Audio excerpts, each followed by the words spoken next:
Assalamualaikum warahmatullahi wabarakatuh, sahabat cara muda. Pada video ini cara muda akan mengupas atau membahas tentang aplikasi SKP 2022. Perlu sobat ketahui, SKP ini berbeda dengan SKP 2021 yang menggunakan pola 2 periode.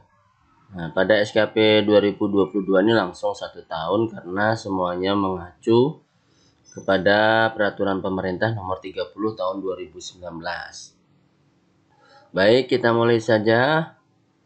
Pada SKP ini ada petunjuk penggunaannya. Kalau kita lihat di sini, petunjuk penggunaannya itu ngelinknya ke YouTube ya, ke YouTube nanti ini. Kemudian di dalamnya ada, kita isi data dulu seperti ini ya.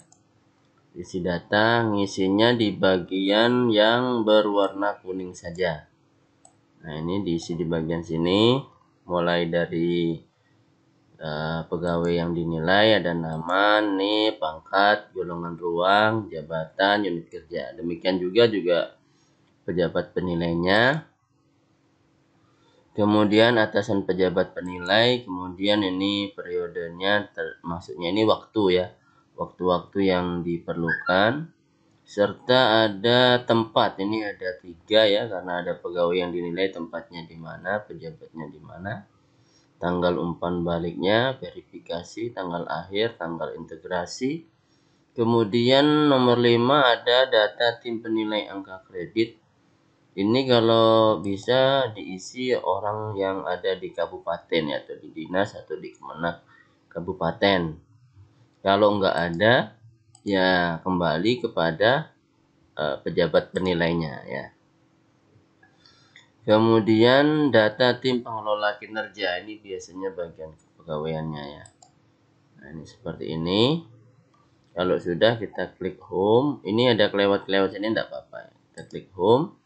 Selanjutnya kita lihat tampilan halaman sampulnya seperti ini. Nah, ini bisa diganti ya, bisa diganti tahunnya. Nah, kemudian ada matrik peran dan hasil. Nah, ini wajib ada ya. Ini yang ditampilkan adalah jabatan kepala sekolah dan guru. Kemudian di bagian bawah sini ada nama, fungsional, dan ini bisa diganti ya. Nanti bisa diisi, bisa ditambah kalau memang kurang. Kemudian ada uraiannya. Nah, dalam pembuatan matrik seperti pada video-video sebelumnya itu menggunakan kalimat hasil ya, misalkan terwujudnya, tercapainya, terlaksananya. Nah, seperti itu. Tidak menggunakan bahasa operasional, misalkan melakukan ini. Nah, jangan seperti itu. Menggunakan bahasa hasil ya. Namanya juga matrik pembagian peran dan hasil. Selanjutnya di sini ada tabel bantu ya. Tabel bantu ini artinya ini murni dari aplikasi, tidak mengambil format di Permenpan RB nomor 6 ya. Ini hanya tabel bantu untuk memudahkan. Jadi dibuat sudah seperti ini, sasaran kinerja, keterkaitan. Ini untuk data panggil, supaya nanti ketika kita membuat, dia akan menjadi otomatis, tidak perlu lagi kita isi-isi di format-format yang ada di dalam sini ya. Ini sudah ada, semua uraian gurunya sudah ada ya. Nah, sudah diisi. Kemudian ada transisi. Nah, ini transisi ini berfungsi untuk melakukan data panggil. Misalkan ini diambil dari matrik, ini diambil dari diisi secara manual. Ininya otomatis. Ini kan ada rumus VLOOKUP ya. Ini terwujudnya sasaran dari SKP atasan tuh yang dari matrik ini, yang warna ini ya. Nah, kemudian yang ini di copy paste, dipindahkan ke sini. Nah, nanti kalau dipindah di sini, dia otomatis membaca di sini. Misalkan kita coba, kita ambil dari matrik, misalkan ini ya, ini misalkan. Nah, ini terlaksananya diklat fungsional, kita copy aja, Ctrl C gitu. Atau di sini bisa juga kita lari ke transisi. Kita pastekan sini misalkan ya. Nah, ini nanti di sini kalau kita enter akan muncul. Nah, ini bahasa butir terkaitnya, mengikuti kan sudah cocok kan ini. Nah, itu ya. Oke, ini kita hapus saja, enggak jadi ya. Contoh saja. Nah, kemudian setelah itu baru masuk ke sasaran kinerja pegawai. Nah, setelah di situ terisi, maka di sininya akan otomatis terisi. Bagaimana kalau yang diisi lebih dari 2? Ini di sini ada tersembunyi nih ya. Baris yang tersembunyi, caranya cukup di blok seperti ini, klik kanan lalu unhide. Nah, akan muncul seperti ini. Bagaimana kalau cuma satu? Ini enggak ada. Ini kalau umpamanya dihapus, ini hilang. Nah, seperti ini. Tapi kalau kita kasih targetnya, dia baru muncul. Salah. Targetnya misalkan gini. 112 bulan. Nah, ini kan muncul sendiri nih. Ya kan? Padahal kalau kita hapus, hilang. Nah, jadi setelah diisi yang bagian kuning, nanti yang di sini muncul dengan sendirinya ya. Nah, kan muncul. Nanti yang tidak terpakai kita blok seperti ini sampai sini, baru kita hide. Nah, ini ada warna yang lain ini untuk yang mempunyai perjanjian kerja ya, perjanjian kerja atau apa namanya, sasaran kinerja yang secara khusus gitu ya, perjanjian kerja lah istilahnya kalau di dalam Permenpan RB itu ya. Nah, ini kita blok seperti ini, hide. Nah, kemudian ini ada perilaku kerja. Pimpinan boleh memberikan ekspektasinya, misalkan ini untuk orientasi pelayanan, memahami dan memenuhi kebutuhan masyarakat, ramah, cepat dan solutif, dan dapat melakukan perbaikan tiada henti. Ekspektasinya misalkan apa, diketik di sini. Pelayanan cepat,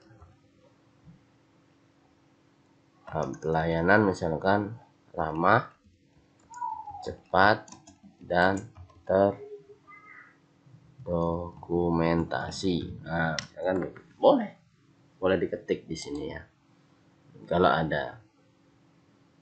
Jadi kalau nggak ada ya dihapus saja, dihapus seperti ini. Demikian juga di bagian akuntabelnya seperti itu juga, di bagian kompeten, harmonis, loyal, dan adaptasi ya, atau tambahan kolaborasi. Ini yang dikenal dengan istilah apa? Berakhlak. Nah, dia berakhlak, perilaku kerja berakhlak ya. Di bawahnya ada pejabat penilai kinerja pegawai yang dinilai. Ini dibuat di tanggal 2 Januari. Ini ya untuk sasaran kinerjanya. Nah, selain ini ada lampirannya. Di sini lampiran SKP-nya. Nah, dukungan sumber daya kalau memang ada ekspektasi dari pimpinan.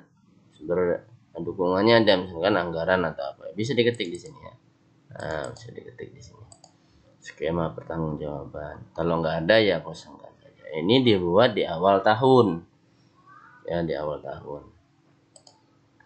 Selanjutnya ada rekam umpan balik. Nah, ini ada di bagian sini ada rekam umpan balik. Bagaimana ketercapaian di triwulan 1. Nanti ini bisa dilingkari ya. Sampai di mana capaiannya? Misalkan 1 bulan pertama, ini baru 1 bulan. Kalau berapa persen? Misalkan baru 20%.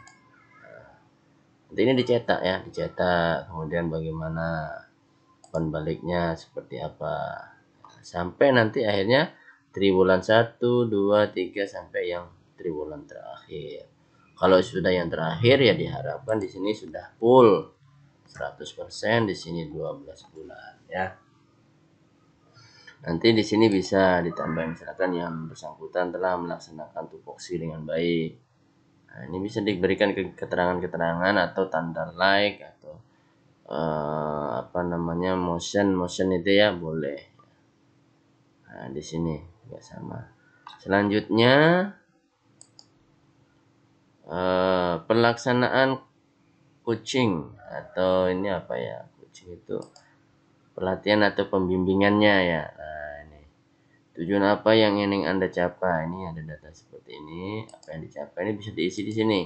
Yang di bagian putih indikator kinerja individunya, targetnya apa ya, strategi pencapaian. Kemudian posisinya di mana? Ya, di mana posisinya? Sudah sampai mana? Kemudian apa yang dapat dilakukan sebagai pegawai. Nah, ini diisi. Tanggalnya ini bisa disesuaikan ya.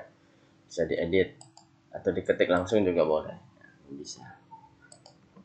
Kalau data-data yang di sini otomatis, ya, otomatis. Nah, kemudian, wah ini baterainya mau habis nih. Kemudian kita lihat form berikutnya adalah tentang ini. Tadi ini sudah coaching. Kita lihat mentoring, ya, mentor atau mentor. Isinya kurang lebih aja ya, sama. Nanti keterampilan spesifik yang dikembangkan apa, jangka waktunya apa, perubahan yang diharapkan apa, ya ukuran keberhasilan mentoringnya bagaimana. Ya, ini ada jurnalnya, kapan, materinya apa, rencana aksi, targetnya apa. Nah, ini, ya.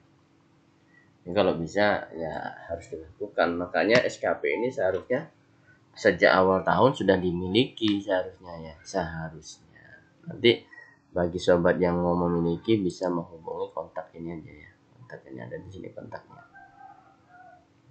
Itu mentoring, kemudian umpan balik bimbingan. Nah, ini subjek misalnya tentang pegawai, kriteria saya merasa diperhatikan dan dipahami, saya merasa tindakan langkah yang telah saya lakukan dihargai. Nah, umpan baliknya gimana? Ya, misalkan kasih tanda jempol atau setuju atau apa ya. Nah, tentang pimpinan atau pihak lain yang diberikan penugasan khusus, ini ada statement. Nah, ini umpan balik kita apa ya. Lalu setelah itu ada evaluasi kompetensi pegawai. Nah, bagaimana dengan manajerialnya? Integrasi, kerjasama, komunikasi, orientasi, pelayanan. Ini ada skala 1 sampai 5, nilainya berapa? 4, 3 atau mungkin ada 2, itu standarnya kita lihat di sini. Kalau yang 5 itu istimewa, artinya diberikan apabila pegawai yang dinilai kompetensinya jauh di atas standar kompetensi yang dipersyaratkan pada jabatan pegawai yang bersangkutan. Ada 3 indikator perilaku dipenuhi dan menunjukkan perilaku jauh di atas level kompetensinya. Nah, itu ya. Jadi memang ada apa skala-skala tertentu. Misalnya kan kalau dia umpamanya nilainya 3, itu seperti apa kondisinya? Apabila pegawai yang dinilai kompetensinya sesuai standar yang dipersyaratkan pada jabatan pegawai yang bersangkutan. Ya standar-standar saja ya.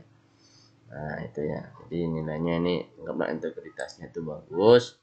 Yang lainnya 3-3. Ini bisa diganti ya. Jadi, alasannya kenapa? Boleh, bisa diketik di sini ya. Nah, seperti itu. Selanjutnya ini B19 tadinya B19. Selanjutnya ada laporan permasalahan pegawai. Nah, seperti ini. Permasalahan perilaku kerja pegawai didasarkan pada nilai dasar ASN. Nanti ini diisi ya. Apakah Anda memiliki ekspektasi khusus terhadap yang bersangkutan? Jika ya, apa? Nah, ini diisi oleh pejabat penilai kinerja. Kemudian jelaskan secara detail permasalahan terkait perilaku kerja pegawai yang dianggap menghambat kinerja individu. Kerja apa? Misalkan jarang datangnya terlambat atau sering lalai atau apa masalahnya ya. Atau mungkin tidak bisa komputer. Nah, apakah permasalahan perilaku kerja serupa juga terjadi pada pegawai lain? Tidak atau iya. Nanti di sini diisi. Selanjutnya Tadi B10. Nah, ini hasil evaluasi kinerjanya. Nah, hasil kinerja yang baik itu grafiknya seperti ini. Ini didapat dari mana? Ini data seluruh pegawai. Nanti diisi.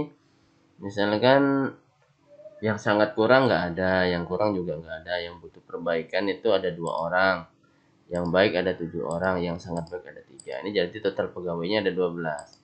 Kalau misalkan umpamanya yang baik ini ada dengan jumlah yang sama ya, misalkan di sini ada 2, ada 2, di sini ada 6, di sini ada 4 ya, ada 4. Nah, maka seperti ini grafiknya. Nah, grafiknya ini otomatis ya, atau berubah. Atau yang kurang ada 1. Di sini misalkan 3. Nah, begini jadinya. Atau terjungkir, bisa juga di sini 6. Di sini yang 3. Nah, berarti posisinya begini. Jadi untuk kurvanya ini akan mengikuti data yang diisi di sini. Seperti itu ya. Ini kita kembali lagi. Datanya ya. Ya, jadi data ini menyesuaikan data yang kita isi di sini. Nah, kemudian bagaimana dengan pegawai penilaiannya di sini? Ya, penilaiannya di sini, ininya juga sama diisi. Kalau umpamanya tidak ada ekspektasi ya kosongkan saja. Selanjutnya ada keterkaitan untuk pegawai yang mempunyai angka kredit. Jadi yang ke sini ya. Nah, ini keterkaitan. Nah, ini angka kreditnya berapa, yang ini ada angka kreditnya berapa. Data ini terisi secara otomatis dari transisi yang ini ya. Nah, dari sini. Otomatis dari sini. Untuk yang ini. Nah, setelah itu yang terakhir adalah laporannya. Secara umum yang biasa dipakai yang ini. Yang ini aja. Kalau yang ini nih jika kondisinya hanya ada 2 pejabat yang ada, yang satunya tidak ada. Tapi umumnya langsung dicetak ya. F atau format D13. Nah, yang ini yang lengkap ada 3 ya. Nah, seperti ini. Nah, demikian sobat ya. Nah, mudah-mudahan dengan adanya aplikasi ini membantu sobat sekalian untuk membuat aplikasi. Ini bisa dipakai untuk guru, kepala sekolah, pejabat struktural maupun fungsional, tinggal menyesuaikan. Kalau tidak pakai angka kredit, ya nanti yang di bagian penyesuaian ini ya, keterkaitan tidak perlu dipakai ya. Demikianlah untuk review gambaran aplikasi SKP tahun 2022 menurut Permenpan RB nomor 6 tahun 2022. Terima kasih. Assalamualaikum warahmatullahi wabarakatuh. Salam cara mudah.